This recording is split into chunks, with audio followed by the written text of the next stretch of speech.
Chernobyl exclusion zone, 8 kilometers from the Belarusian border where the Russian troops are located. Here, the defense forces are trained to repel enemy attacks.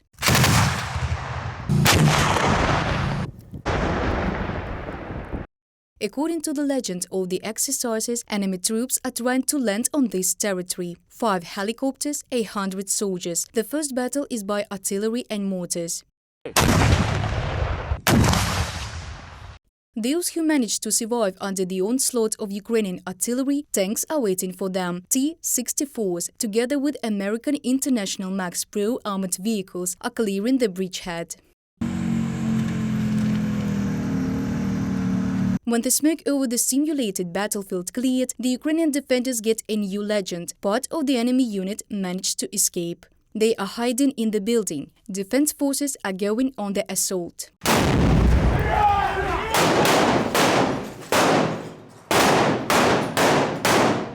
Under the cover of machine guns and grenade launchers, the assault group enters the building. The sweep ends in a matter of minutes. The enemy is defeated.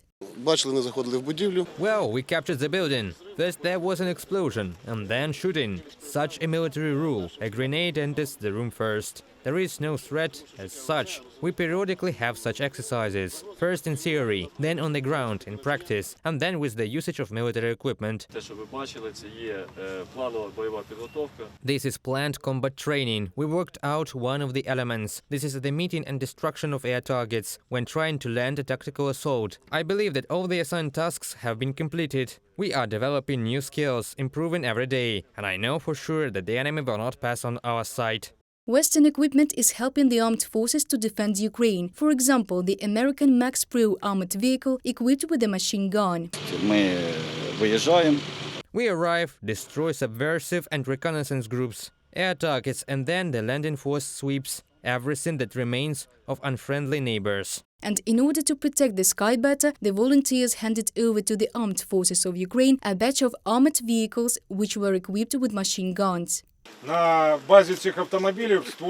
Mobile fire groups have been created on the basis of these vehicles. They have been re-equipped with machine guns at the expense of the armed forces of Ukraine, and they will be in the relevant areas. With the onset of the threat of the use of enemy unmanned aerial vehicles, mobile fire groups will advance to the areas where the threat comes from and carry out combat missions to destroy them. According to the experience of fighting Shaheds, these mobile groups have shown their viability and effectiveness. In total, the volunteers handed over to the armed forces of Ukraine about 20 of these cars. They are already working in the Rivne, Sumy and Kyiv regions.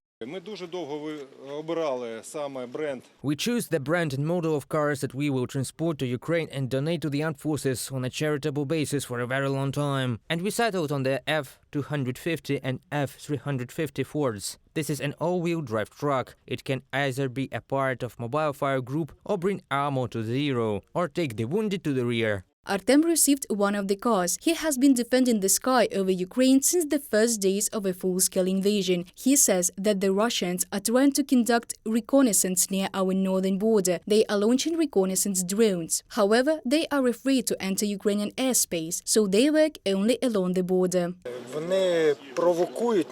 They provoke us, but do not fly in. They used to fly in, then we crushed them well. After that, they take off, and you see air raid alerts. Why they announce it? Because a MiG-31 plane with Kinjal missile flies. That is a danger. It flies, turns around and lands. But still, they are already afraid of us. Therefore, victory is not far off. Reported by Diana Kolesnik, Ksenia Barvinenko, UATV News.